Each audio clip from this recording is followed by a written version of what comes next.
Hello tout le monde. Alors aujourd'hui une vidéo pour toi. Oui, pour toi qui te dis que le maquillage c'est compliqué, c'est forcément des choses hyper dures à faire, que ça prend 3 plombes le matin. Pas du tout. Aujourd'hui tu vas apprendre à te maquiller en 5 minutes en faisant quelques petites étapes. Le maquillage c'est pas forcément tout ce que tu vois ou sur Instagram ou sur Facebook ou même sur moi, c'est pas des choses hyper compliquées. Se maquiller, c'est d'abord commencer par s'aimer et à savoir ce qu'on veut mettre en valeur. Tu peux commencer en faisant juste quelques petites étapes. Tu ne sais pas du tout te maquiller, tu ne sais pas par où commencer. Commence déjà par faire ton teint, ton sourcil, mettre un rouge à lèvres et un mascara et tu verras, tu y prendras goût. On prend goût à prendre soin de soi. C'est comme ça, c'est la vie.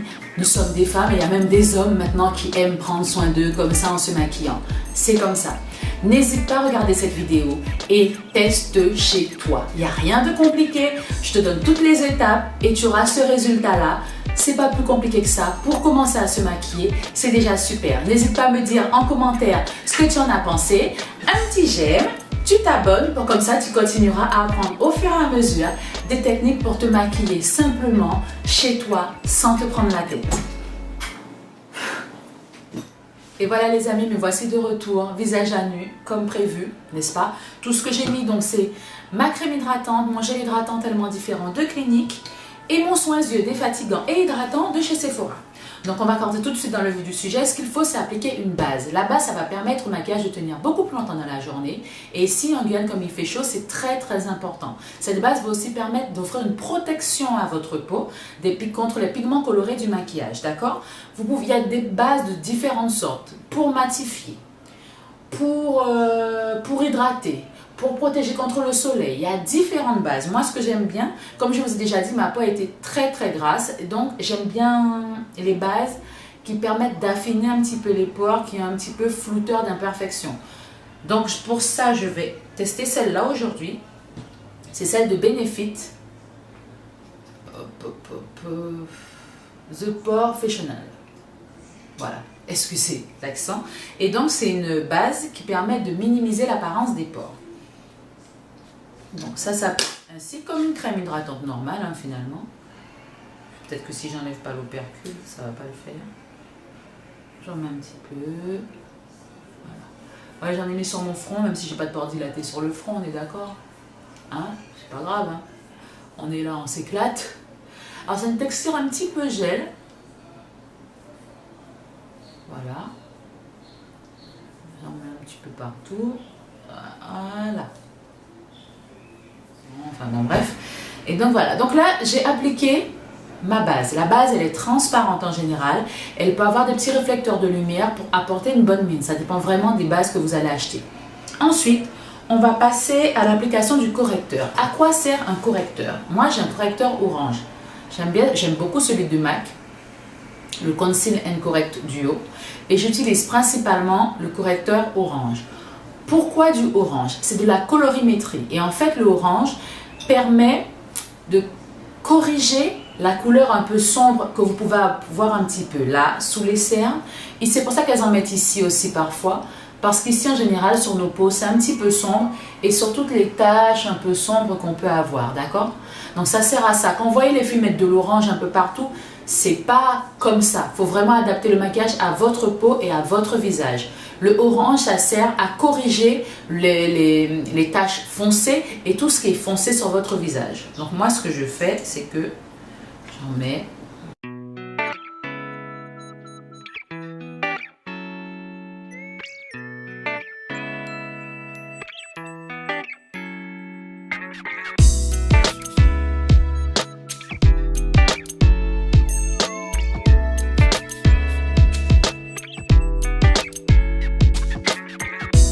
Ensuite, ce qu'on fait, on passe à l'application du fond de teint. On met le fond de teint avant l'anti-cerne. Pourquoi? Parce que le fond de teint va déjà faire un premier travail de camouflage. Léger, ça dépendra du fond de teint que vous allez choisir. Et donc l'anti-cerne, si vous le mettez avant, vous aurez tendance avec le fond de teint à l'enlever. Tandis que si vous le mettez après, vous allez vraiment mettre la quantité qu'il faut juste pour cacher encore un petit peu plus vos cernes. Donc là, je vais utiliser ma Beauty Blender que j'ai préalablement humidifié et mon fond de teint Milani.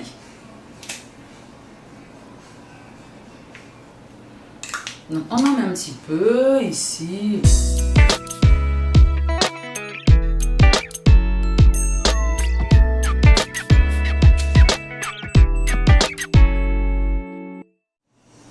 Une chose aussi à savoir, c'est qu'en fait, en maquillage, tout est autorisé. C'est vraiment une question de goût. Il y a quelques règles à savoir, quelques techniques plutôt, mais en vrai, vous faites ce que vous aimez, comme vous aimez. Bon, l'idée, c'est que, regardez, même avant, on disait surtout pas la poudre avant le fond de teint. Maintenant, il y a des techniques qui font que vous pouvez mettre la poudre avant le fond de teint et qu'on explique que normalement, ça brille moins, ça tient plus longtemps. Donc, il n'y a vraiment pas de règle, vous faites vraiment comme vous sentez. Moi, je suis juste là pour vous donner mes trucs à moi et pour voir si ça vous plaît. Après, vous adaptez vraiment à votre sauce. Allez, je vais en rajouter un peu plus, mais c'est vraiment une histoire de goût. C'est vraiment moi qui ai envie d'en avoir un petit peu plus. Mais vous n'êtes pas obligé d'en mettre autant. Et surtout, vous choisissez un fond de teint qui vous plaît. Il existe maintenant des fonds de teint poudre, des fonds de teint très très fluides. Il y a des fonds de teint pour tous les goûts. Donc ne vous dites pas, ouais, les fonds de teint c'est forcément une espèce de masque. C'est pas vrai. C'est pas forcément un masque. Et surtout, choisissez la bonne couleur qui va avec votre carnation. Ne choisissez pas plus clair ou plus foncé. Vous choisissez la couleur qui va avec votre carnation. Ne vous lancez pas dans des expériences, à partir du moment où vous devez faire des retouches, ou par exemple, vous prenez un fond de teint plus clair, vous êtes obligé de mettre une poudre plus foncée pour que ça fasse bien. C'est que votre fond de teint, il est trop clair, hein, c'est tout, il n'y a pas à tortiller. Hein. Une fois que j'ai mis mon fond de teint, je passe à l'anti-cerne. Il existe encore différentes sortes d'anti-cerne. Il y a le MAC, moi j'aime bien le MAC.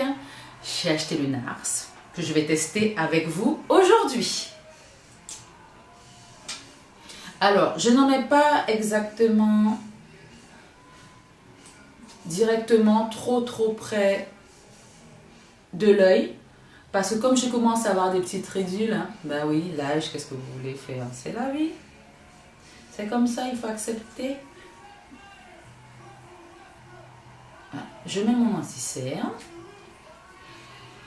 Et ensuite, avec toujours ma Beauty Blender, je tapote.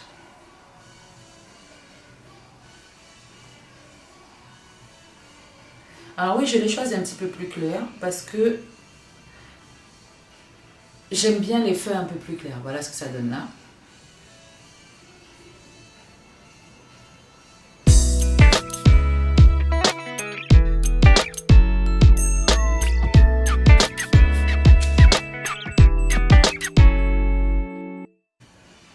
Il y en a qui aiment bien appliquer l'anti-cerne au doigt, c'est ce que je peux comprendre. Mais toujours le truc c'est de ne pas trop étirer. Parce que si vous étirez trop, après en fait il n'y a plus rien. Voilà ce que ça donne avec l'anti-cerne. Et maintenant, on va poudrer tout ça. J'aime bien poudrer avec la houppette parce que j'ai l'impression, alors c'est peut-être pas qu'une impression d'ailleurs, que ça rentre plus à l'intérieur de ma peau.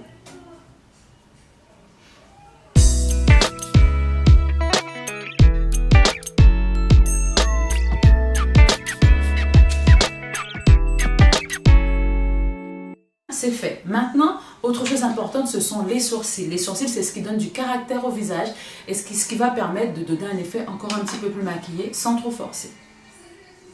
Bon, alors, j'en ai pas des masses comme vous pouvez voir. Ma technique à moi.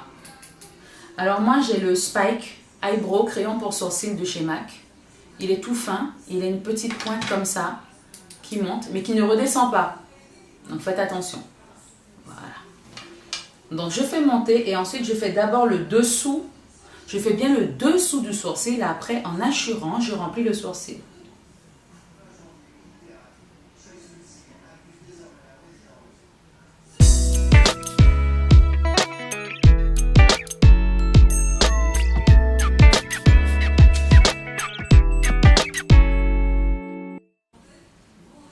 Vous voyez? En fait, on fait les sourcils parce que effectivement, quand on se maquille, qu'on met le fond de teint à la poudre, on a tendance à en mettre un petit peu. On ne va pas s'amuser à faire les contours. Donc ça l'efface un petit peu. Donc le remaquiller, ça le remet en valeur.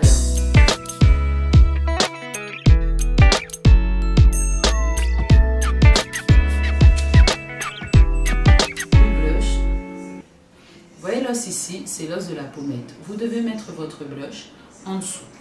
Je vais repasser un petit... En fait, votre peau est bien poudrée quand vous sentez le petit côté velouté quand vous la touchez.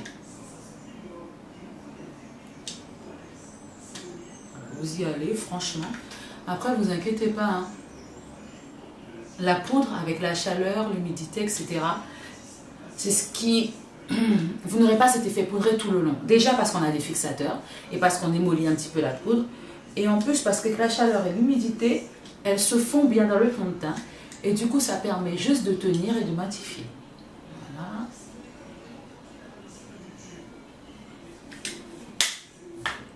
Un peu de blush.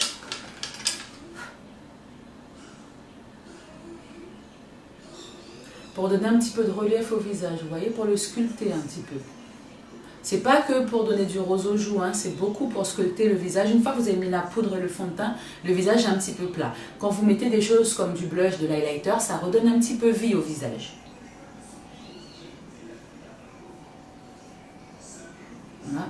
Alors, de l'extérieur vers l'intérieur, on dessine comme ça. Si vous commencez par en mettre là, en fait, toute la matière va se regrouper. Ici, ça vous fera une espèce de joue à la poupée russe. Si vous pouvez vous le permettre, si vous aimez ça, il n'y a pas de souci. Par contre, si vous n'aimez pas et que si vous avez envie que ça reste discret, faites comme ça, dans ce sens-là. Ok. Et bien sûr, on va passer à mon favori, à mon éternel... Ce que je préfère le plus au monde, de l'highlighter. Je vais continuer à mettre l'highlighter de Tess parce que je l'aime beaucoup. De toute façon, vous avez compris. Hein.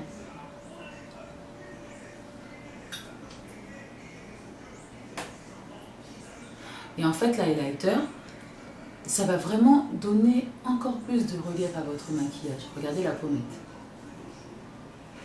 Vous pouvez en mettre sur la pommette. Sur l'arête du nez et un peu sur l'arc de Cupidon. Voilà. Et dernière chose, si vous n'avez pas envie de faire plus, c'est pas grave, vous mettez un peu de mascara.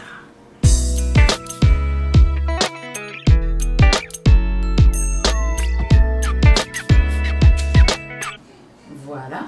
Et ensuite, il ne vous reste plus qu'à mettre votre gloss ou votre rouge à lèvres. Déjà, on va parler de quelque chose. C'est fini le crayon contour noir avec le gloss transparent à l'intérieur. C'est fini, mesdames, parce que vraiment, ça rend votre bouche toute pincée, toute sévère. Vous aimez ça, je sais. Vous trouvez ça beau, je sais.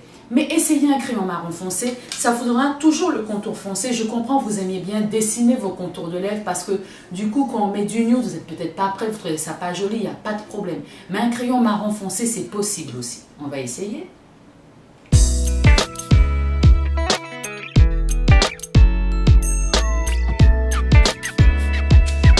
Et voilà, c'est tout, mesdames. Vous êtes maquillées. Pour le début, pour commencer dans le maquillage, vous n'avez pas besoin d'en faire beaucoup plus. Ensuite, on apprendra à mettre les fards à paupières, etc., à faire des dégradés. Base.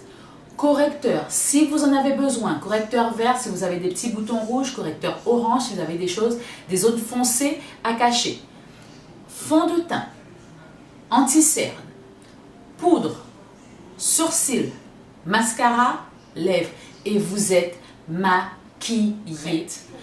Pour aller en soirée, on va peut-être mettre, du coup, si vous n'avez pas envie de faire beaucoup plus, un maquillage un petit peu plus rouge, un rouge à lèvres un petit peu plus rouge, des rouges à lèvres un petit peu plus, qui sortent un petit peu plus de l'ordinaire. Mais en tout cas, le teint est fait et ça change tout. On met un petit peu de fixateur parce que ça permet de faire tenir, comme je vous ai déjà expliqué, démouler la poudre et de rentrer, de faire tenir un petit peu plus le maquillage.